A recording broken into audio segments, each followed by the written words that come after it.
네, 지난달 취업자가 1년 전에 비해 40만 명 넘게 늘었습니다. 15세 이상 고용률은 23년 만에 가장 높았고 실업률은 6년 만에 가장 낮았는데요. 네, 하지만 40대와 제조업 고용은 여전히 부진에서 벗어나지 못하고 있습니다. 이승국 기자입니다. 지난달 취업자는 1년 전보다 41만 9천 명 늘었습니다. 8월과 9월에 이어 석 달 연속 취업자 증가폭이 30만 명을 넘긴 겁니다. 15세 이상 고용률은 지난해 10월에 비해 0.5%포인트 오른 61.7%를 기록해 10월 기준으로 23년 만에 가장 높았고 반대로 실업률은 0.5%포인트 떨어진 3%로 같은 달 기준 6년 만에 가장 낮았습니다.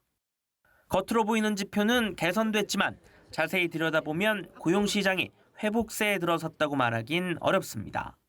정부 재정이 투입된 보건사회복지 서비스업이 일자리 증가를 주도한 반면 제조업 고용은 19개월 연속 감소세를 이어갔습니다.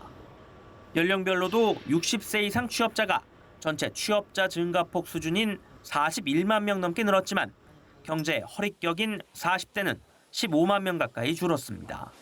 40대 고용률 감소는 벌써 21개월째입니다. 산업별 측면에서 보게 되면 40대가 가장 힘들어하는 부분은 제조업과 건설업, 도소매업인데요. 현재 업황이 부진한 그런 대분류 업종에서 영향을 40대에 받고 있다고 볼 수가 있겠습니다.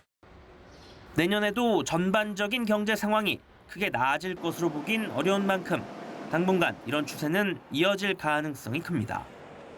단기간 내에는 제조업이나 이런 건설업, 금융업 이런 쪽에서 일자리라든가 고용 지표가 크게 개선되기는 좀 힘들 것으로 좀 판단이 됩니다. 정부는 고용 취약 분야 개선에 총력을 기울이겠다며 구체적인 방안은 다음 달 발표할 내년 경제정책 방향에 담을 예정이라고 밝혔습니다. 연합뉴스TV 이승국입니다.